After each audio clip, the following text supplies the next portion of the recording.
This episode of DG's Courtroom is sponsored by Draft, a daily fantasy app where your chances of winning are almost 3 times better than on FanDuel or DraftKings. On Draft, it's draft day every day. You can do a simple snake draft for one day, whenever you want. Drafts take just minutes to complete. Download Draft now. Be sure to enter the promo code DFBPOD when you download to get a 100% deposit bonus. And with that, we are off. Welcome to the show for Friday, January 27th, 2017. I am your host, the judge, Daniel Green. You can find me on Twitter at DanielAGreen1. A beautiful, delicious 10-game slate on Friday, so lots to get to on the show. And I'm getting a late start. It's currently 4:06 a.m. in the morning, or super late at night on Thursday night, or early Friday morning, however you want to look at it. So hopefully this will not be an hour-and-a-half show. It's 10 games. I'm going to try to get through it as quick as I can. But so much to talk about, as always, as you guys know. Thursday was a little 4-game slate, but it was a lot of fun. Judge was able to make a couple $100, so that's always a good sign. And any day you make money in DFS is a good night. Hopefully you were able to make some money as well. Oh, the key to success on Thursday was just avoiding the mad scientist, the crazy lunatic jerk of Rick Carlisle. And if you're able to do that in a somewhat okay manner, you probably made some money. And if you fell for some of his tricks, you may have lost some. He's man, that guy, unbelievable. We'll get to him. We'll get to him once we talk about Dream Killers. Do not worry. Before we start the show, please rate, review, and subscribe to the podcast. If the judge can be doing podcasts at 4 in the morning for you, the least you can do, right, is rate, review, and subscribe. Also, when I tweet out the show via the Twitter universe, you can retweet instead of one of these quote-unquote likes that, I understand why we all do lots of likes. How about an RT for your good old pal, the judge? Let's expand the listener base. Remember, the better the show does, the more shows you will get. This week we've had shows every day this week, and just some days that's not possible. But if we can expand, get more listeners, that helps with all kinds of things, including sponsors. More sponsors, it's good for me, but it's also really good for you because it means, well, if you like the show, it means more shows. And you get your fix. You don't have to listen to all the other boring shows out there that just look at box scores. You get the entertaining judge, right? Somewhat entertaining, I hope. Anyway, so please do that. Please rate, review, subscribe, and also retweet. Also download the app Draft, and when you do, use the promo code DFB. That's DFBPOD. Remember, when you download it, if you cannot find out where to put the promo code, let me know on Twitter at DanielAGreen1, or go to the website dgcourtroomdfs.com, and we will get you rectified. Just remember to let me know what your username on Draft is. Currently on Draft, we have a 7-day battle to the death bracket challenge. We're currently into the Final Four, which takes place on Friday. So if you're in the Final Four, I know 3 of you. I don't know who the 4th person is. So let me know who that is. I wanted to keep track and let me know. I want to find out who's playing Draft. If you guys like it, I love feedback regarding anything, regarding the show, regarding Draft. Feedback's always good. And I definitely want to know if you made the Final Four for Draft, so I can give you a proper shout out on the show. So yeah, and then hopefully we'll get a new bracket challenge up in the next couple days. I have to speak to the lovely people at Draft in the next day or so. And when that happens, I will let you know. Also on Friday is a glorious day for all of us because we going to get an update to the power rankings on both FanDuel, and then on DraftKings, it's going to be the inaugural power rankings. Also, we will do the best of the best tournaments in Chambers on Friday. So basically the best people, the top of the people who in the power rankings on both DraftKings and FanDuel will get a special invitation from the judge regarding a special tournament that takes place on Friday. I think, and it's going to be 20 spots in both FanDuel. Well, it's always 20 spots in FanDuel, and it's going to be 20 spots in DraftKings. And I took a little poll on Twitter, and I think I'm going to do a $5 entry fee instead of the normal $2. I think that's what I'm going to do, although I still may change my mind and go back to $2. But look for the best of the best tournament that will take place, and also look for the power rankings. And as always, I will tweet that out when that is ready. The power rankings probably won't be ready until later in the day, maybe even early evening. But the invitations for the best of the best will probably go out, mid-afternoon probably.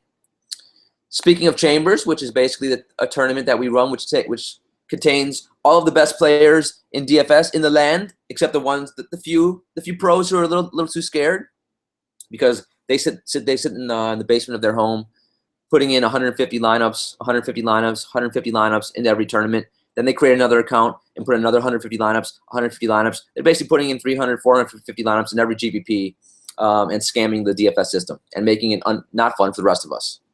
So currently the judge is trying to figure out ways to get around that.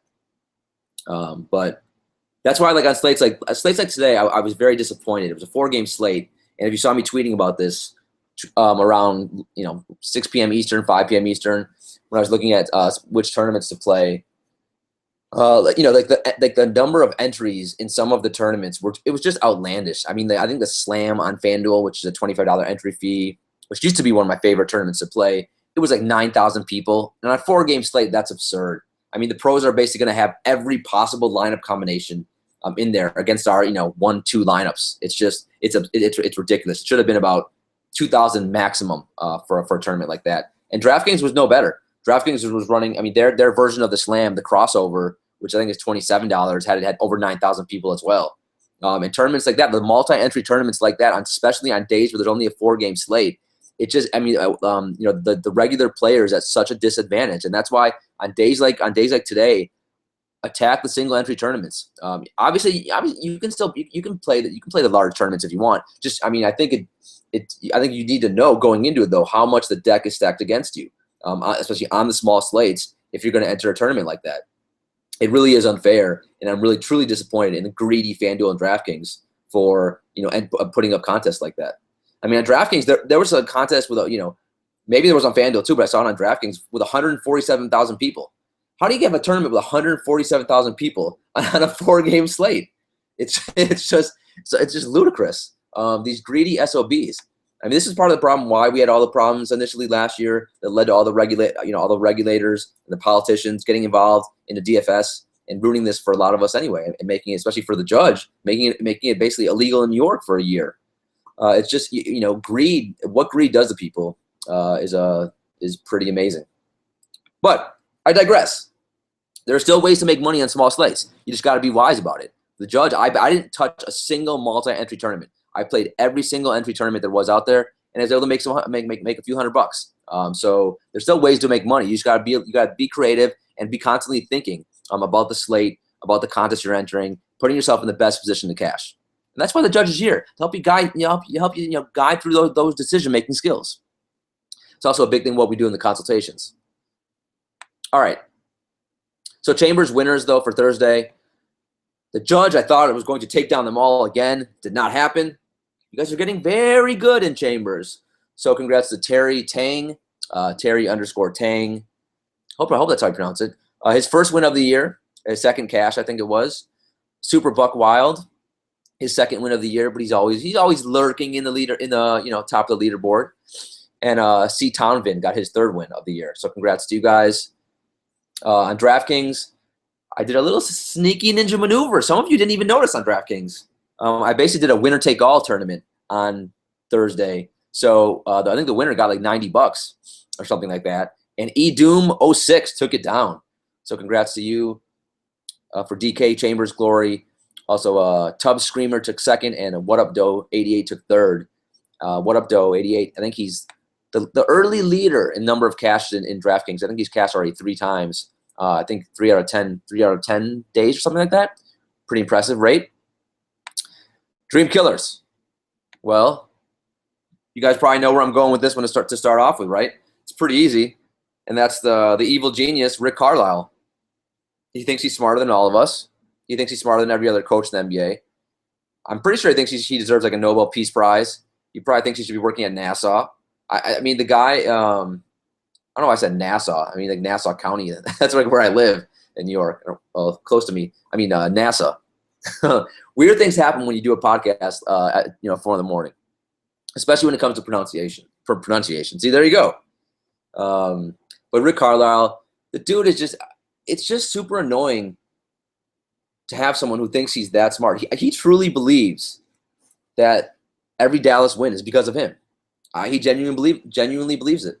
And what he does with his rotation is pretty amazing to watch and pretty disgusting, quite honestly, some days. So if you're watching, I mean, and I was tweeting about this all day. So that's why for me, I played Harrison Barnes and Seth Curry almost everywhere. And for the most part, I don't think I played maybe a tiny bit of Powell, a little Anderson, but I knew going into it, those guys, another reason why I was only GPPs only for me, the single entry ones only, that is, because Rick Carlisle was just too crazy to have on this 4-game slate. But I mean, what he did with Powell was sickening, and he's done this before this year. Like it was about a month ago. I think I was in top 10, and I was in the glory hunt to take down a big single entry tournament, and I had Powell in the lineup, and Powell was just smashing through the first 3 quarters. He had like over 25 FanDuel points and still not a lot of minutes. And then all of a sudden in the 4th quarter, what does Rick Carlisle do on this day in November, whatever it was? He inserted for the first time in the game, in a close game, Salam Mejri out of nowhere for no reason. And then Mejri played the entire 4th quarter. And Powell, who was on fire, didn't play a second in the 4th quarter. And I was like, that's freaking amazing. That's bizarre, and that's just soul-crushing. And he basically pulled the same thing tonight, except in reverse. So he benched Powell on a night when Dirk was out, Wes Matthews was out, Darren Williams was out. He was playing some dude named Cabbage Patch, or whatever the hell, Sasquatch. I don't remember what the hell this guy's name was. I'm pretty sure there were people basically took people in the stands and was playing them. I've never heard of some of these guys that he was playing that stepped foot on the court. And Pierre Jackson got hurt for Dallas, so then he was playing even so a weird guys that I've never heard of. But anyway, he benched Powell for the first 3 quarters, played him 2 minutes, and then he inserted him in the 4th quarter and in a close game and played Powell the entire 4th quarter. And Powell does what he always does. He's really good. He honestly might be their second most talented player next to Harrison Barnes. He's really good.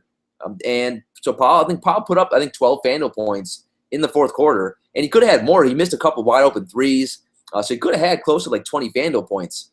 So he gave us 12, which honestly on this night ended up being okay because you had bums like Darrell Arthur put up 10 FanDuel points. Derek Favors, he stinks, only gave us like 18. So at Powell's price, giving us 12, he actually, I think my best scoring lineup actually had Powell in it with his nasty 12 FanDuel points.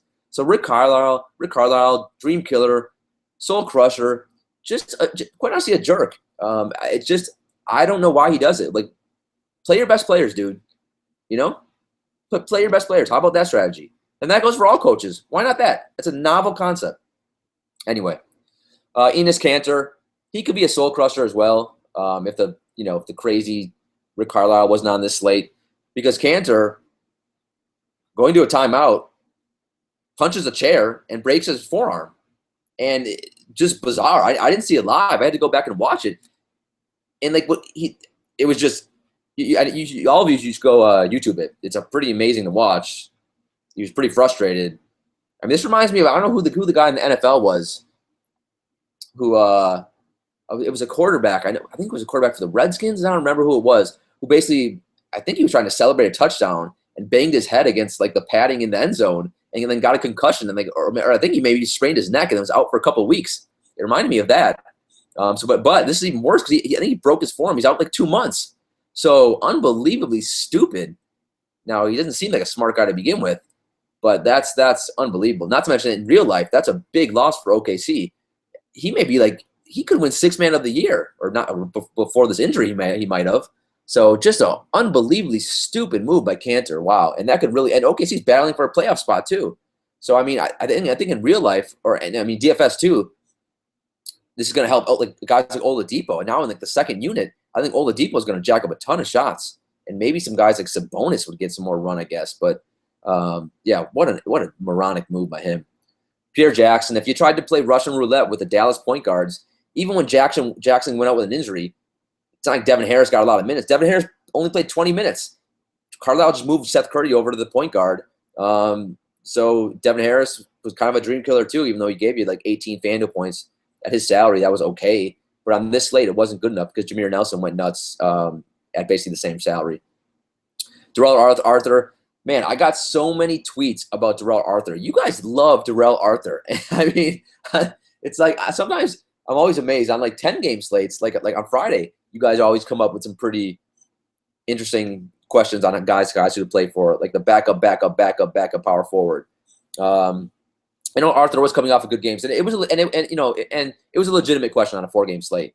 I'm just not a fan of his game, and Mike Malone. Compared to Rick Carlisle, Mike Malone's very sane, but Mike Malone can do some crazy things with minutes at power forward as well. So I wasn't a fan of Arthur. I didn't play him anywhere. He ended up with like 10 FanDuel points, and he did what Terrell Arthur can basically do, and that's just vanish in games. Gary Harris, he's super frustrating to own because he's talented. He gets minutes, and he just doesn't do much with them. A lot of that for Denver is just they have other guys who can score, and especially when Jokic is just the best player on the planet, it's just he doesn't do much. He's like a not a poor man's version of Courtney Lee, because that would not even exist. A strong man's version of Courtney Lee. It just stinks too because he's super talented and he's super athletic. He's good defensively too. He's a good player in real life, but it's not. Some days it just doesn't translate to DFS. So he killed me tonight with only like 13 FanDuel points. Andrew Wiggins and Booker I have down here just because they did okay, but they're too like if this was a 10-game slate like it is on Friday, they probably would have hurt you a lot more than they did on Thursday, because at their prices, which are over 7K, as one-trick ponies, they got to get you like 30 actual points, and most nights they're just not going to do that. Derek Favors. Enough said. I mean, are you healthy, dude? I don't ever want to roster him again. I had a lot of him, and it worked out because every other cheap power forward sucked on this slate too. But against the Lakers, he can't even take advantage of that. 18 FanDuel points. He had 9 FanDuel points in the first 3 minutes of the game, but just so disappointing in him for the whole year. Tyson Chandler.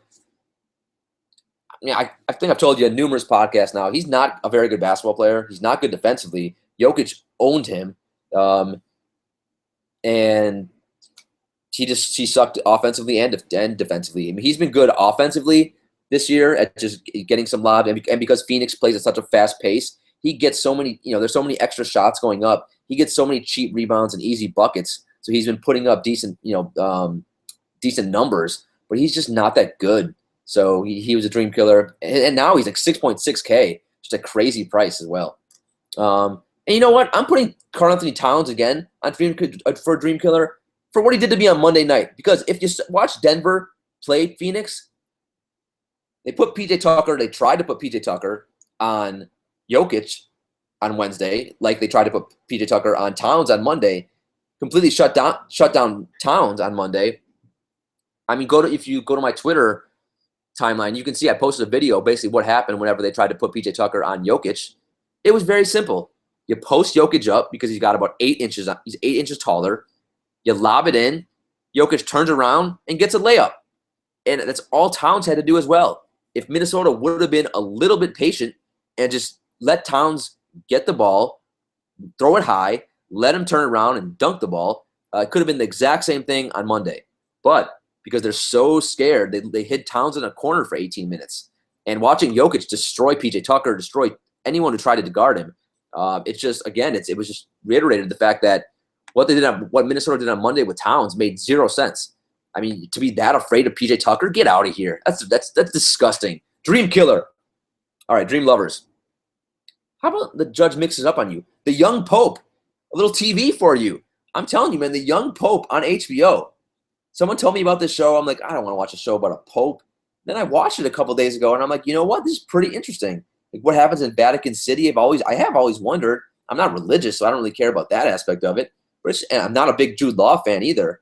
But very interesting show. It's a little sneaky ninja show. A dream lover for the young pope.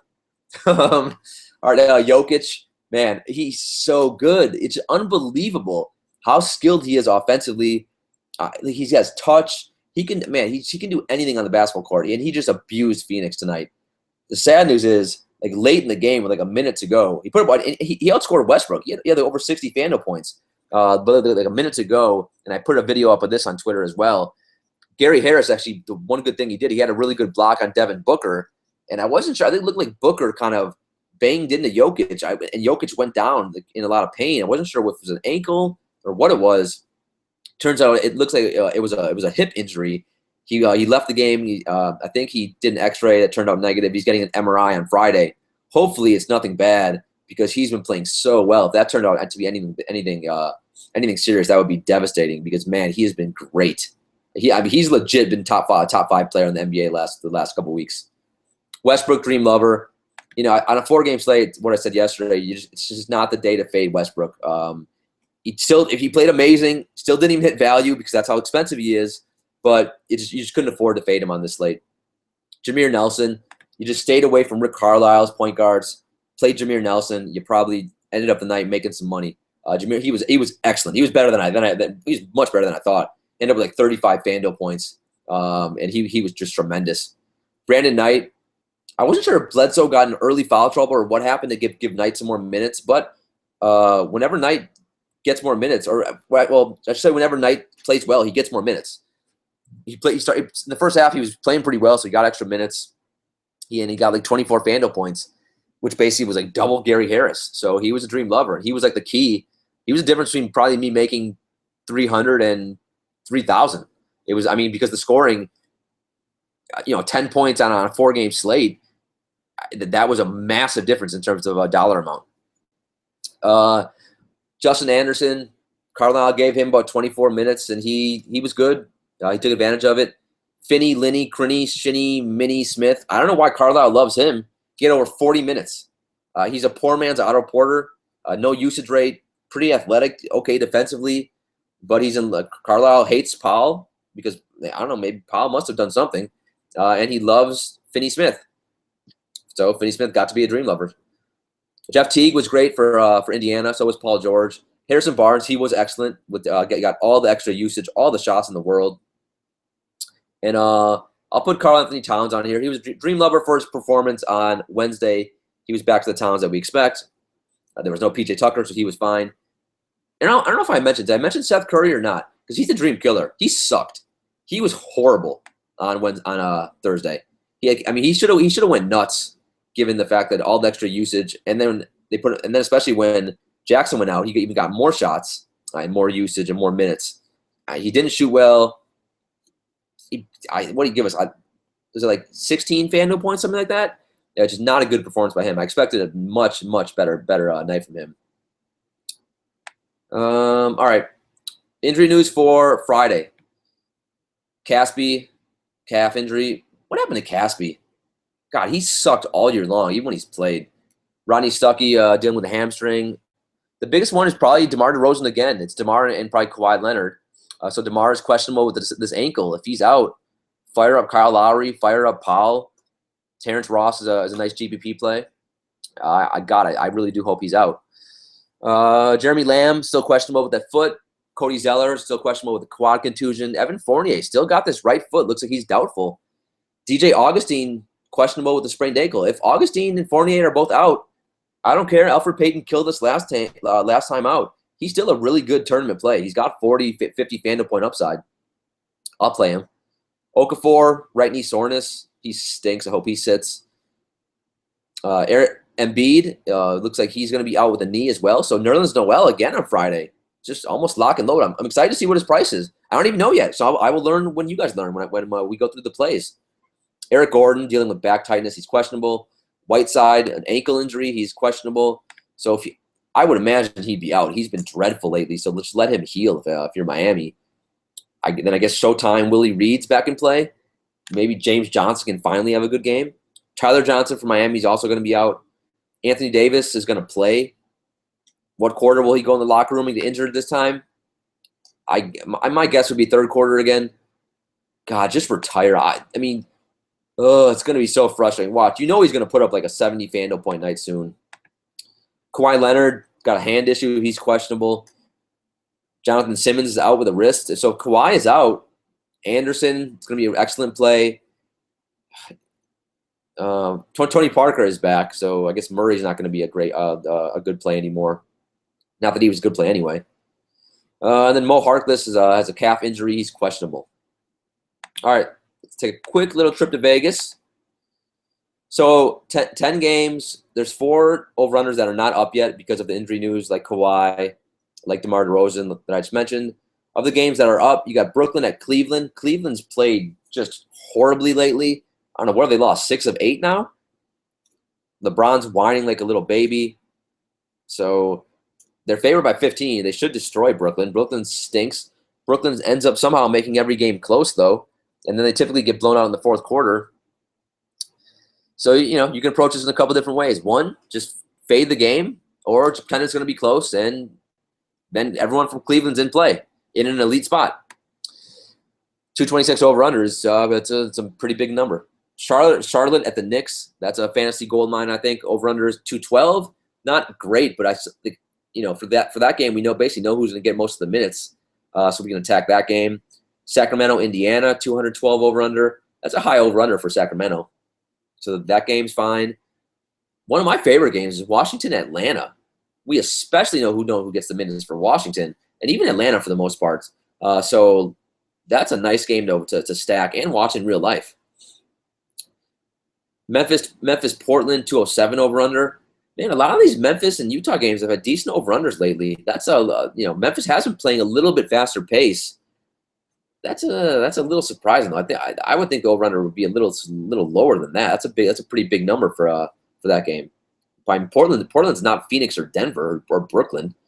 And then you got Miami, Chicago, which normally wouldn't be a big game, but now, given what's going on with the Bulls, and I could have included Rondo and Wade and Butler as dream killers, with just Wade and Butler going nuts after Chicago lost to Atlanta a couple nights ago, saying that no one, the young Bulls don't care and they're not playing hard, and then Rondo coming out on Instagram and basically saying that he basically called out Wade and Butler especially and said their leaders are horrendous for the Bulls, and like his old Boston veterans never would have done that. So now this game's pretty interesting, man. In real life, it is. Maybe it's more interesting in real life than it is in DFS. But then, especially if guys like Whiteside are out, you also have guys, really cheap guys, who are going to be in play for Miami. So remember, on a 10-game slate, you got to find ways to narrow the playing field. But there's guys from Miami, Chicago that I want to attack, I think, and use. Maybe a game like San Antonio, New Orleans, I avoid, or a game like. Yeah, it's weird, man. Every game is pretty enticing. So I'm quite honestly, I'm still figuring out how to narrow down the player pool. And also, when I look at pace, there's really no teams I want to attack playing up in pace. I mean, you got Cleveland a little bit, and Philly a little bit. And that's why some of these over-runners were a little confusing to me, because Memphis is playing up in pace a little bit, but not enough for a 207 over-under. So some of these lines are a little weird. So Friday could be a really wacky day, man. And always on 10-game slates, it's always going to be a real high-scoring night for the most part, because there's no such thing as a chalk play. So there's obviously going to be guys that go nuts on a 10-game slate. It's just going to happen. So it's going to be a pretty high cash line, especially in tournaments. All right, let's move on to the plays. So you got no Westbrook, but you got stars besides that. You got Harden, you got LeBron, you got Cousins, you got Giannis, you got Anthony Davis. The one good thing about Anthony Davis, this is the cheapest he's been in 2 years? He's 10.3K.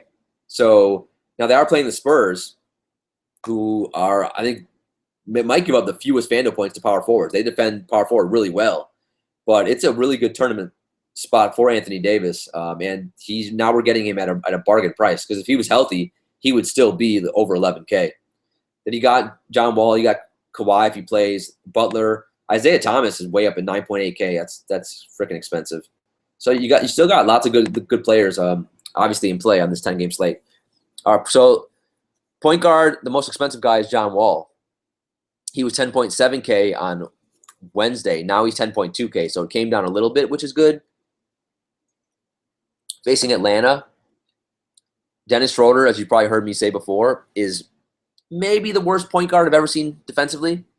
Not ever, but this year, he's just atrocious. That's why he got benched about a week ago for a couple games. They gave up the third most FanDuel points to point guards. 10.2 is freaking expensive for John Wall, especially on a 10-game slate, especially when point guard is loaded like it always is. So, I just don't know where I'm going to do it yet. He is safe for all formats. I'll say that. And I think his floor is 40, somewhere around there. And he's got a ceiling probably of 60. So he's safe for all formats. As always, the question is, do you have the money to do it? Do I think you need to do it? No, I don't think you do. But if he ends up making it, and if you want just a nice safe play in your cash games, go ahead and lock it in. I mean, the more I think about it, I mean, Schroeder's so bad defensively. And Wall, I mean, the usage rate's 34.5%. Him and Isaiah Thomas are basically really close in usage rate. So, and I do prefer Wall to Isaiah Thomas on this slate, in part based on matchup and pace. So, yeah, so Wall's fine. Next up, Isaiah Thomas, 9.8K. Like I said, I prefer Wall over Isaiah on this slate just because Isaiah is playing Orlando. Orlando plays really slow. Isaiah has been the one dictating pace, though. I'll say that. So this game should be okay pace-wise, but also Dennis Schroeder defense. That might be the tiebreaker to make me want to play Wall. Isaiah, though, you can't go wrong playing him either. If you wanted to use both those guys in cash, you could easily do it if you want to spend up at point guard. Also, if you want to do it in a tournament, play both those guys, you could. If you want to just play Isaiah Thomas, obviously, it's a fine play. The guy's been amazing. I mean, he's had over 20 actual points in what? 20 straight games? It's something crazy like that. So, I mean, the last game out, 57 FanDuel points against Houston. He's been over 40 FanDuel points like 5, 6, 7 straight games. So, I mean, him and John Wall are both just really good plays. I just prefer Wall slightly, if I had to choose. Kyle Lowry, 8.6K. If DeMar is out, if you want to save a little bit, if DeMar's out, I think Lowry's safe for cash too. And he's a nice 1,600 savings from Wall and 1,200 savings from Isaiah Thomas. If DeMar is in, then do I probably want to play Lowry in cash in a slowdown game against Milwaukee? Maybe not. Even though Lowry's always safe, Lowry's so good, he's so efficient. And the one thing that I've noticed is since DeMar has been out, the usage rate for Lowry goes up, 7, 8 percentage points? So it's tremendous. But last game against Memphis, he put up 50 FanDuel points against Memphis, which is phenomenal. Against San Antonio, he put up only 36, and the assists worried me a little bit, only 2. So if DeMar's back, I think his assists will go up a little bit, but the usage does go down. But he's fine. If DeMar is out, I could easily envision Lowry making a cash game lineup for me. Kyrie Irving. It depends how you want to approach this Brooklyn-Cleveland game. And I'm still, quite honestly, not sure how I want to approach it. Irving's not cheap. He's 8.4K. He's going to abuse Brooklyn. I mean, they have no one to defend him whatsoever when he plays. So, fine. I probably will not use him in cash games, but that's at 4:38 in the morning. By the time lineup lock hits, man, can I change my mind? Maybe. But for like tournaments and something, absolutely. If that game stays close, man, he'd give you 50, 60 FanDuel points. Jeudy Dench-Lillard, 8.2K. Man, he really let me down yesterday against the Lakers, or 2 days ago, depending on when you're listening to this podcast. 30. I mean, man, he's been in the 30s in FanDuel points, 5 straight games. Is he due to break out? Yeah. Is he still really cheap for him? Yeah. But now he's facing Memphis in a slowdown game. I prefer Irving over him. I prefer Lowry over him. I prefer Thomas and Wall over him. And I prefer the guys cheaper. I prefer Kemba over him. I like Dragic over him. So, yeah, if you want to do it in a tournament, I get it. But cash games, I would – no way on this late. Kemba Walker, 7.9K. So, Kemba got named an all-star. Congrats, Kemba. Fine. He's kind of annoyed me this year. He's actually lost me money. I played him. He was a consistency monster for me last year. I played him a ton in cash.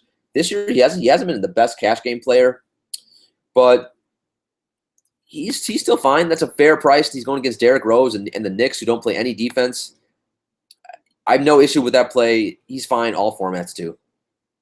Mike Conley, 7.4K.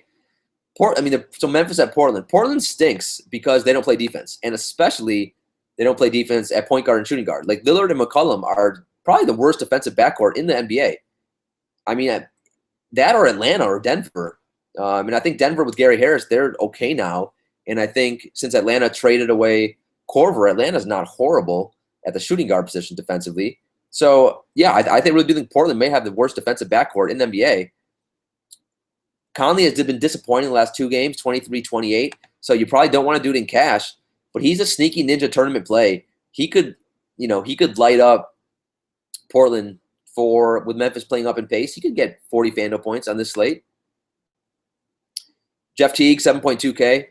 Sacramento is really bad at point guard. They give up, where is it? can't find it where it is, but I think they give up. Oh, it's going to annoy me. All right, now I have to find it.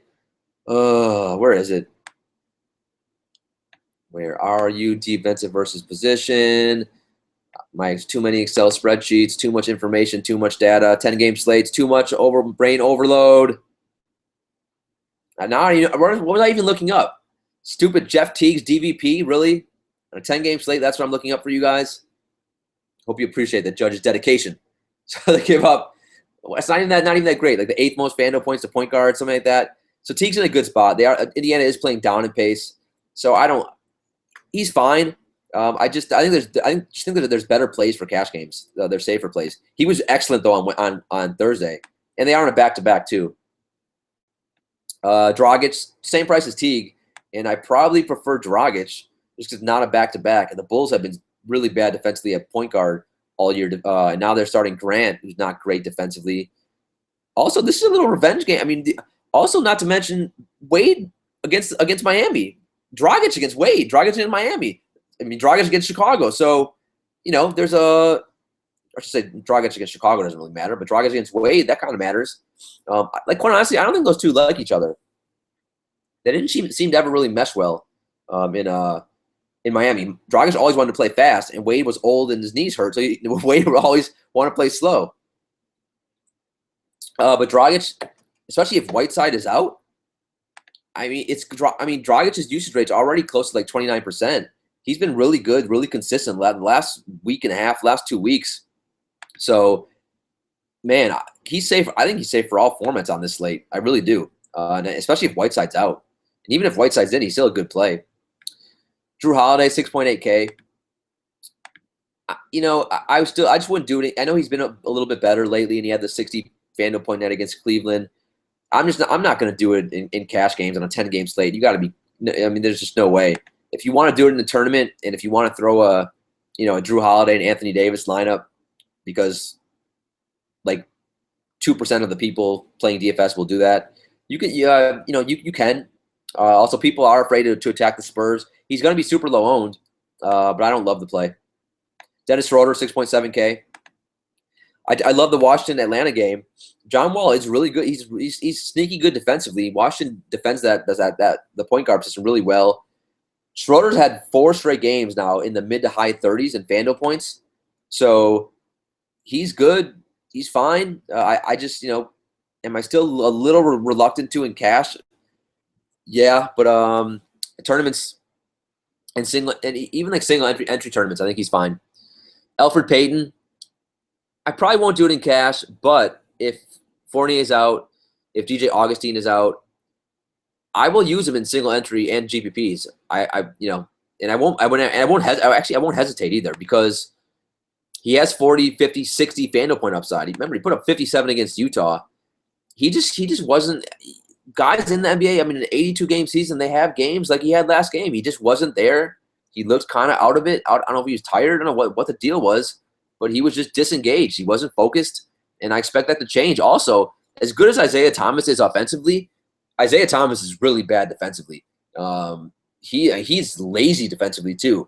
And some of that, I'm sure, just because he's exerting so much energy on the offensive end. So I think Peyton's in a really good spot. Derrick Rose, I just don't play the criminal these days. If you want to, go ahead. Marcus Smart, he's okay for cash games. If Avery Bradley is out, he'll probably get you in the 20s. He's fine. Just nothing sexy about him. TJ McConnell, I think I said in the last podcast, I'm not going to play him because I just can't envision him being in like the winning slam lineup. And then I think he was in the winning slam lineup. I think he put up 33 FanDuel points against Milwaukee, which is pretty impressive because Milwaukee's a slow. They play slow. He basically went up against his clone in Dellavedova, pretty similar players. And so McConnell's, I'm still not going to play him. I think that's too expensive. But if you want to do it, now he's playing way up in pace against Houston. You can do it. I think he's probably going to, he'll probably get scared of Patrick Beverley and piss in a corner. But, if you guys want to play McConnell on a 10-game slate, I was wrong on him on Wednesday, so go ahead. I probably will fade, though. Speaking of that same game, Beverley, if you want to get crazy, play a lineup of at point guard are McConnell and Beverly. I mean, I can't imagine anyone else. Well, I'm sure the pros, because the nerds sitting in their computers, sitting in their basements, letting their computers generate the random lineups who don't know anything about basketball. They might have it, but no one who knows basketball probably is going to put a McConnell Beverly lineup. If this is like a 4-game slate, I would probably do it for fun. On a 10-game slate, it's hard to imagine like playing those two as having the upside to take down a GPP. But they're both probably decent for cash game. They're probably going to end up in like the 20s and be okay and not kill your lineup. Brogdon, 5.2K. Similar to Beverly and McConnell. He'll probably end up in the mid-20s. I just don't. Me on a 10-game slate, remember, when you submit your lineups, ask yourself, why am I submitting this lineup? What's my goal? Is my goal to truly win a GPP? Is it to cash in a 50-50? Is it to cash in a GPP? Is it to impress a girl? I mean, what's your goal with each lineup? Mine's to win a GPP. And like those guys just don't make my lineups because I don't see the upside. Now, could I be wrong? Sure. It's a DFS. Crazy things happen. Other than that, then you got the under 5K. Then you got the bums. The only one Dellavedova, the price hasn't gone up. It's still 3.9K. Only 19 FanDuel points against Philly, but he had 27 FanDuel points the 2 games prior to that. If he's going to give me 20 to 30 FanDuel points at 3.9K, and that allows me to get John Wall, and then I can get, DeMarcus Cousins or whoever it is, LeBron, then it makes some sense, especially in like cash games. So I don't mind Dellavedova.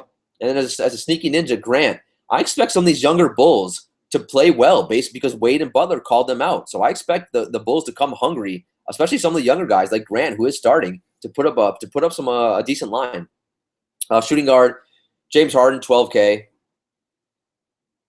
As you guys should know, on large slates, if you typically look at the winning lineups, it typically doesn't have the super expensive guys because you need a more balanced lineup. Playing these guys who are the Westbrooks and Harden on large slates, it really limits what you can do with the rest of your lineup. And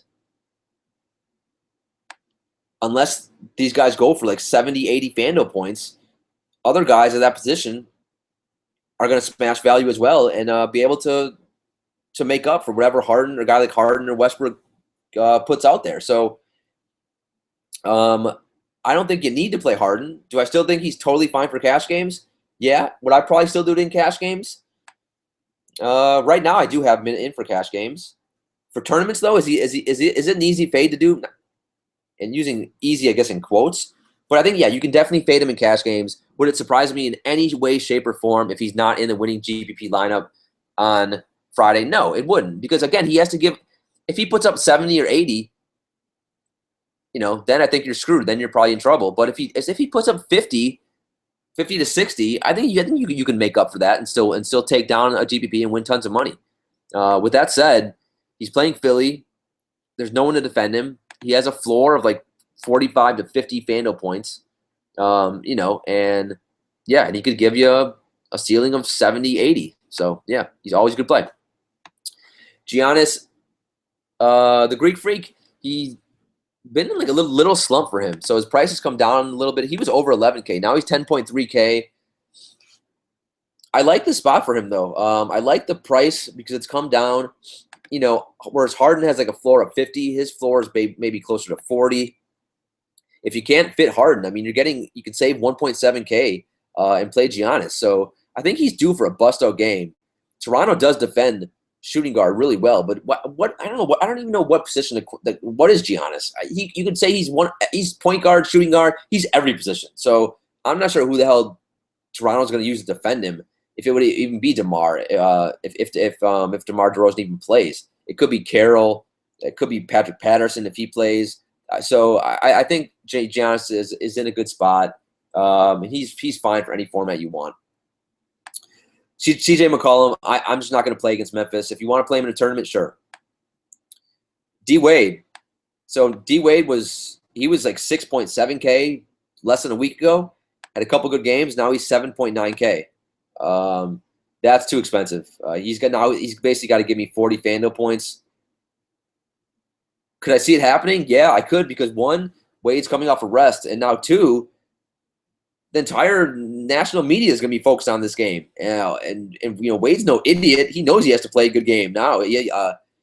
he can't go hide in the corner in this game. So I'm fascinated to see what the hell he does. But just in DFS terms, is he a good play on paper? No, he's not, especially in a slowdown game against Miami. If you want to do it in a tournament, I get it. You also have the revenge narrative for Wade going up against Miami. By the way, Miami's won 5 straight. They're playing better, too.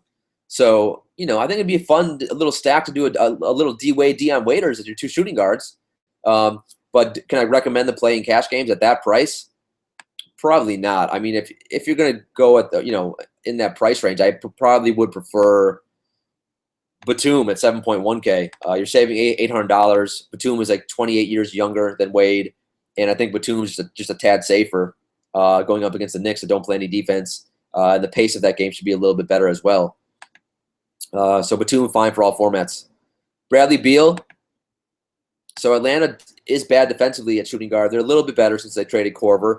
But Beal's fine. One-trick ponies. He is a Magic Mountain guy, so I don't recommend it for the cash. I think Batum's a little bit safer, but Beal's fine for single entry and GPPs. And you can do a John Wall, Bradley Beal. Have those 2 in your lineup. It's one way to differentiate. And both those guys, while the odds are not great that they'll both have big games, they could. And you hope that if Beal hits some threes, the assist goes to Wall. So, which can happen. I think there was one game this year I did that, and I think Wall had 5 assists to Beal, and Beal had over 30 actual points, and Wall had over, so I think they both had over 40 Fanduel points, and it worked out. Deion Waiters, 6.2K. So Waiters, similar to Wade, he's been great lately, and so his price has come up, and now he's 6.2K. That's super expensive. I was reading some papers in Miami saying they basically were calling Waiters a poor man's Wade. In terms of his shot making abilities, and he takes bad shots, not super efficient. Although he has been efficient in the last week, I don't love this spot for Waiters. He's due to have a bad game. He can't continue to shoot over 60%, which he's done for the last 3 games. He's been amazing, 40, 44, and 40 Fanduel points. Well, if I have 10 lineups, he maybe makes 2 of them, maybe 3. It's just hard to envision him going nuts again. Plus. And me personally, as Wade, as you guys probably know, Wade's my favorite. Wade is my favorite player in the NBA, and him and Jordan are probably my favorite players all time.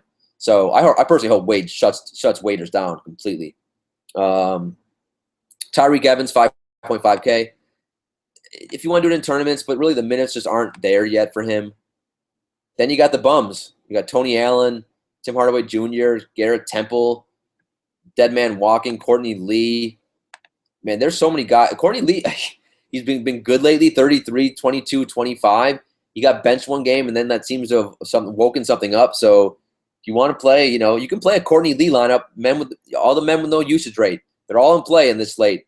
They're all playing games. So you can play Courtney Lee, Otto Porters. You can play all those bums, MKGs, Norman Powell. I do like Norman Powell a lot. If DeMar's out, just lock in Norman Powell in cash games. Shumpert, 4.1K. Remember, Cleveland's playing Brooklyn.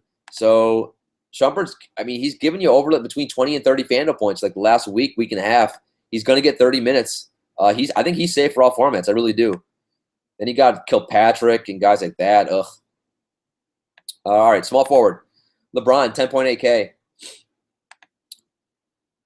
He's always a good play. You always can do it. He doesn't seem to have the 60, 70, 80 Fanduel point upside of like a Harden and Westbrook. But he gets close to 60 some nights. What is Brooklyn going to put Bogdanovich on him? So also LeBron's been whining. Cleveland's been bad. They need a win. So, yeah, fine for all formats. Expensive, though, 10.8K. Jimmy Butler, 9.8K. I don't like that price on him. And I don't like when Wade has it going, Butler will defer to Wade a lot. Now, the last 2 games have been somewhat of an anomaly. It's been just this is why Wade and Butler came out of the media. It's like been Wade and Butler have been like the only 2 playing. It's been like 2 on 5. So Butler and Wade both have been good. So like I don't want to play Butler a ton, but just because of the situation, I'm intrigued by this Miami-Chicago game. He is relatively safe. I do think he has a floor of like around 40. The problem is the ceiling I don't think is tremendous. But And actually, I think the floor is like 35. You're 35 to 40. You know what? The more I think about it, he's okay. I mean, now he's so expensive. So if I can keep, I'd probably just rather pay up and get LeBron. But 9.8K, yeah, I don't hate it. It is expensive for him though. Carmelo 8K. Magic Mountain, one trick pony. He's gonna get traded the Knicks are trying to trade him. He's got a lot to prove now. I mean, this is a pretty fascinating slate. I will not touch him in cash games. But if you want to play him in tournaments, sure, go ahead. Paul George, 7.3K. Yeah, I mean, Paul George, quite honestly, small forward's not great on this 10-game slate. If you want to just have a nice safe, just a nice safe, two nice safe plays for small forward on Friday, just play Paul George because he's still too cheap. He should be 8K, and he's looked better lately. I know it is a back-to-back for Indiana, but I think at 7.3K, he's fine for any format. He's safe. You can just lock and load him in for cash games, and just play him and LeBron in cash games if you want. If you want to be safe at small forward, you can do that, or him and Jimmy Butler. I think both those guys are going to get you 40. It'll give you a nice 80 FanDuel points. If you play him and LeBron, maybe they get you 90 to close to 100 combined. Otto Porter, the man without a usage rate. I know a lot of you love playing him. He has been really good this year. I saw some people saying he was an all-star snub, which I giggled at. I mean, what would he have done in the all-star game? Just sat in a corner? You can't. I mean, a man with no usage rate in the all-star game. Granted, like Draymond Green doesn't have a big usage rate. He's in the all-star game. But so I just don't – Otto just never makes my lineup because you guys know I love three things. I love pace, usage, and the bailiff, and he doesn't have one of them. But, yeah, could he give you 30, 35, 40? Yeah, he could. And lately, the other reason I've been fading him is because Markieff has been so great. So Markieff getting more shots, even less usage for Otto. Jay Crowder. Jay Crowder is just another guy. If you want, you know what? You could just play Paul George and Jay Crowder in cash, or Jay Crowder and LeBron. I mean, Jay Crowder is another real safe cash game play. The price has come up a little bit, but without Avery Bradley, I think it's fine. I think he's going to stumble, bumble, and fumble. You guys know it. Say it with me: stumble, bumble, and fumble between 25 to 30 FanDuel points. Lord Covington, nice matchup here. Philly playing way up in pace against Houston. I wouldn't do it in cash, but he's been over 20 FanDuel points, like 5 straight games now. It's all about him making shots. If he doesn't make a shot, he'll probably give you – he could put up a dud, but he'll probably give you close to 20. If he's making a shot, he'll give you 30 to 40. And now Philly is going to get, an extra 20 possessions? So he's in a really good – and Trevor Ariza is not a good – Trevor Ariza still gets a lot of steals, but he's not an elite defender anymore. So Covington's going to get some open looks, and he is really athletic too. So I think this is a really good tournament spot for Covington. If you want to play Otto Porter's twin brother, MKG, you can do it, 5.4K. Again, these guys don't make my lineups a ton. MKG has been making some of my lineups lately because Charlotte's been banged up, so he's been getting more minutes. Without Lamb, I don't know why this makes a big difference, but he's been doing a lot better without Lamb. So I prefer MKG probably to Otto because he's $800 cheaper. Aaron Gordon, he's fine. He can be a little frustrating to own. He'll get you between 20 and 40. I mean, he does have upside. So probably tournaments are single entry only for me, though, on this slate. Trevor Ariza, I play my one mandatory Harden Ariza lineup. I hope Ariza makes 6-7 3-pointers. But not a huge fan of him. He has not been playing well lately. Kent Bazemore, the Bays. Some of you guys played the Bays a couple days ago, and he put up a 40 spot. And he won. He was in all the winning GPP lineups. He was super low owned. He's had 2 good games in a row, 41 and 33. He's also at Magic Mountain. He's a roller coaster. You don't know what the hell you're going to get. You could get 8 FanDuel points. You get 19 minutes, or you get 33 minutes and 40 FanDuel points. So God only knows. He's up against Otto Porter defense. Otto Porter's been better defensively this year. But Bazemore is a lunatic. He's a wild man. He's crazy. I don't know. I mean, dear God. So he's like the Rick Carlisle of players. So GPPs only. Evan Turner, mean, Evan Turner, I think it started a couple games. Mo Harkless is out. Not horrible play. He's been getting like 40 and he got 40 freaking minutes against Boston, 33 against the Lakers. If he's gonna get that many minutes, he's gonna stumble, bumble, fumble into 20 FanDuel points. And at that price, that's probably fine. Not a great matchup though against Memphis. Then you got bums, R.H. Jefferson, Donovich, Levert, Jamari Carroll. If Kawhi Leonard is out, I do think Kyle Anderson is probably safe for all formats. He's still 3.9K. His price should come up. He should be like 4.5K. He'll play. Pop loves him, so he gets like over 30 minutes when Kawhi is out. And then Terrence Ross as well. He's a nice tournament guy if DeMar DeRozan's out. All right, power forward. The Tin Man himself. I don't know if he's been to Kansas. I tweeted all the media people for New Orleans. You know, I asked how's Toto. I asked how's the Lion. Where's the Wizard? Who's the Wizard? Can someone get this guy a heart? Anyone? I mean, unbelievable. Well, I mean, also, like, what body part is left to be injured? You know, a Charlie horse. He's got the fingernail. He had the eyelash a couple years ago. I'm telling you, it's going to be hemorrhoids soon. That's what it's got to be next. So 10.3K. The price is fantastic if he was healthy. The matchup is not against San Antonio. Upside obviously is tremendous, so it screams tournament play. He's an excellent tournament play. And if you play multiple lineups, you better play one lineup with Anthony Davis. Paul Millsap, 8.1K. You know what? He's fine. He's good. He's more of a cash game guy to me in terms of his ceiling. It doesn't seem to be tremendous. You know, so yeah, he's fine. I don't mind it. I just have nothing. He made the All-Star team, so congrats to him too. But I wish the usage was higher. I think it should be. I think he's super talented. It's just, yeah, I just never get excited about click. Whenever I play Millsap, I don't get excited. Kevin Love, 7.9K. It's fine for all formats. The price is fine, and he gets an elite matchup here against Brooklyn.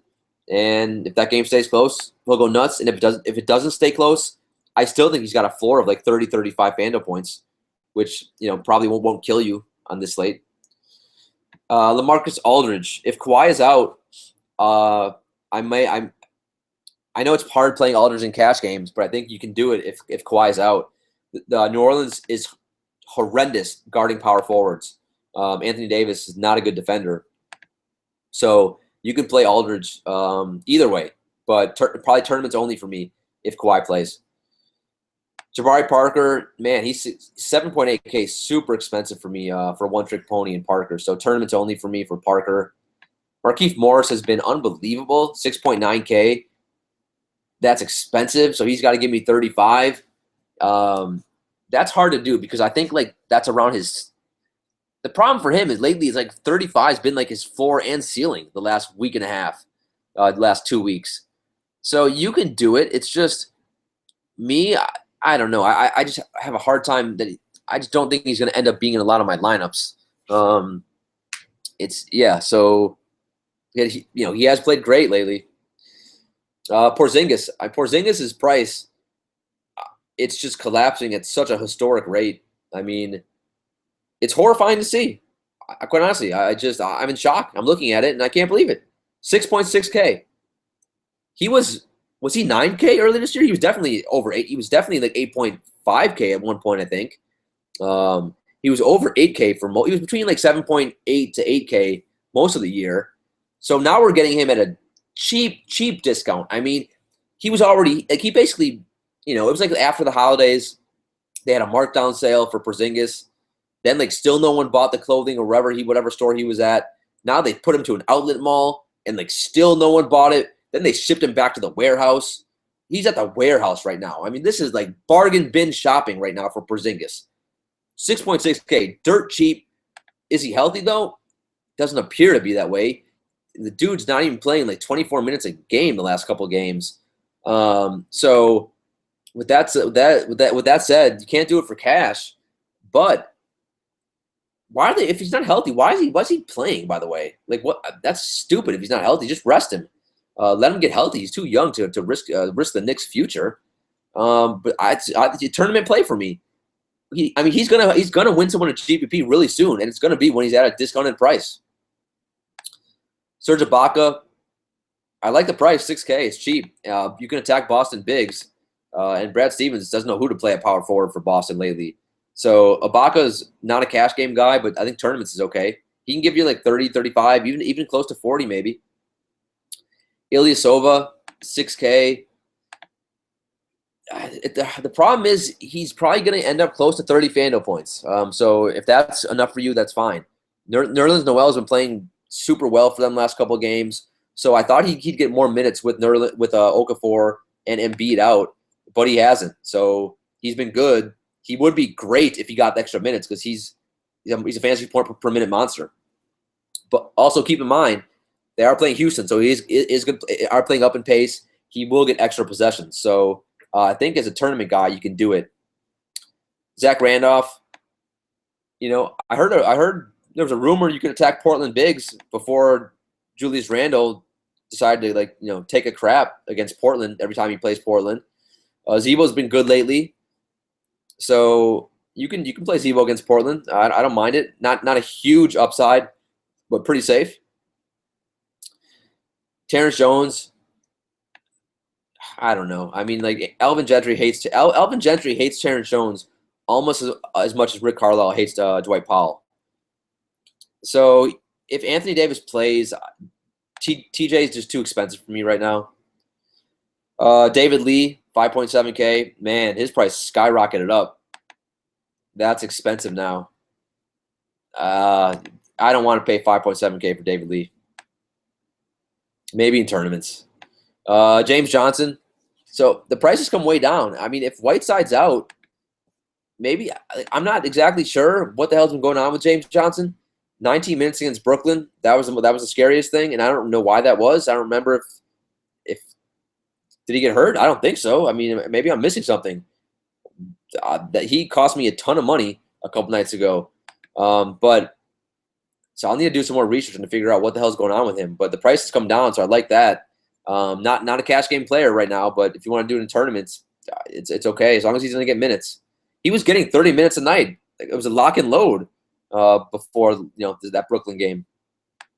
Thaddeus Young, just if you have exactly 5.6K left, I would say play Thaddeus Young in cash and play James Johnson in GPPs.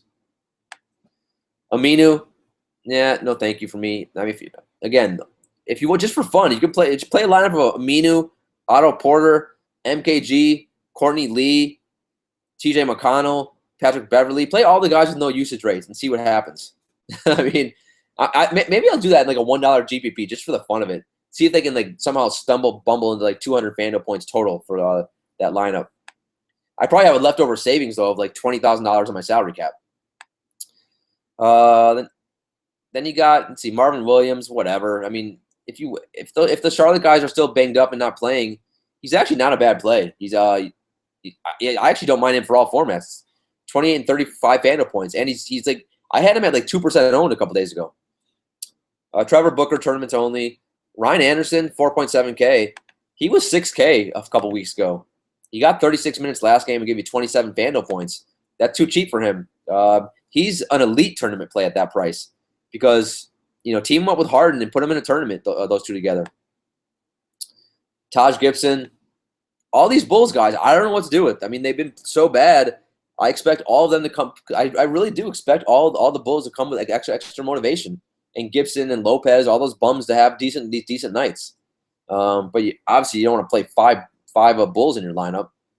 So I can't recommend Gibson in good faith. Especially when the same price. You got Nerlens Noel, who's been a monster.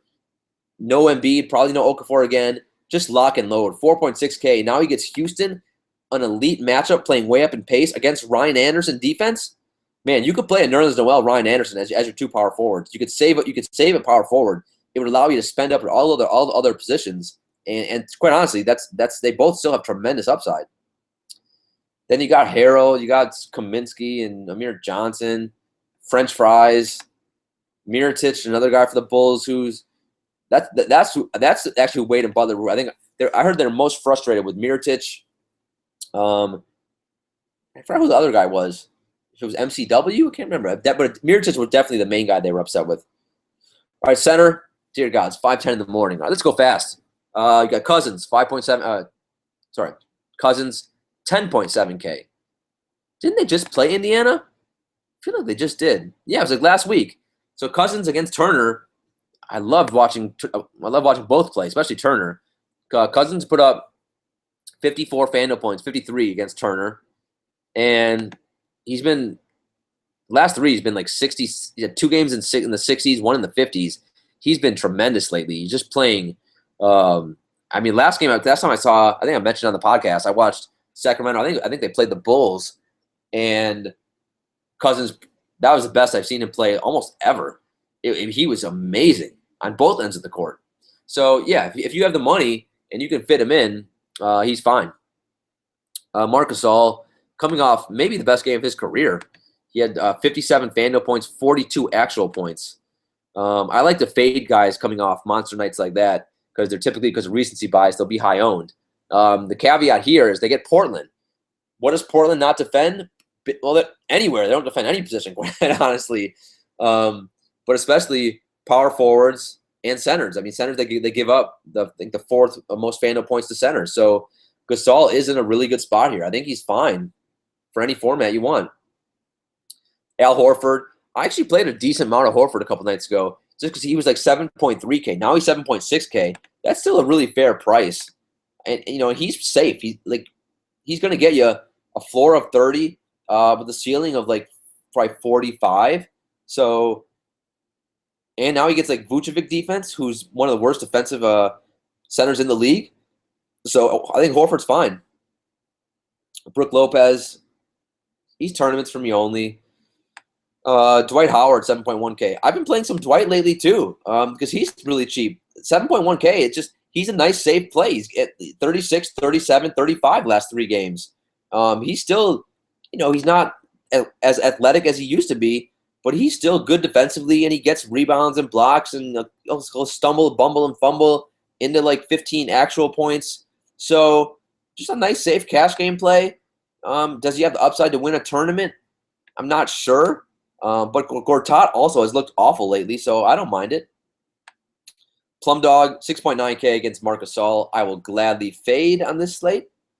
Vucevic, 6.6K. A nice little tournament play against Boston. He's not been good lately. The minutes have not been great lately. You can attack Boston bigs, though, so tournaments only. Miles Turner, 6.4K. I love watching Turner. He's still a little too inconsistent for me, so he's a tournament only. Last time he played Cousins, he played 34 minutes, so that was good. Stayed out of foul trouble. Only had 23 FanDuel points. So not the best matchup in the world, but you can play him in tournaments. Then you got Monroe, tournaments only. You got my boy Valanciunas. He's in a good spot against Milwaukee, but the minutes are always an issue with him. Even without DeMar DeRozan, I thought Lowry would get him the ball more. That did not work out that well. I think if you play him, he's not going to kill your lineup. But it's hard to I can't recommend him for cash games, that's for sure. Then you got Gortat. I don't like attacking Dwight Howard defensively, so and Gortat has no ceiling. He's being John Malkovich these days, so I don't love that play. You can do it. He'll be low owned, so you could do like a John Wall Gortat lineup. Hope Wall gets lots of assists to Gortat. Then you got Capella. I was on the Capella train a couple nights ago. Had him at like 6% owned, I think. He gave me 25 FanDuel points.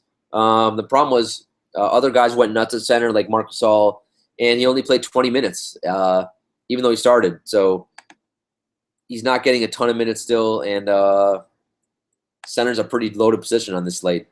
So probably tournaments only. Then you got Hernan Gomez, who I do like for the Knicks, 4.7K. They're basically going to give him all the backup minutes to Noah, and some nights he's going to play more minutes than Noah because Noah is like 75 years old in basketball years. So fine.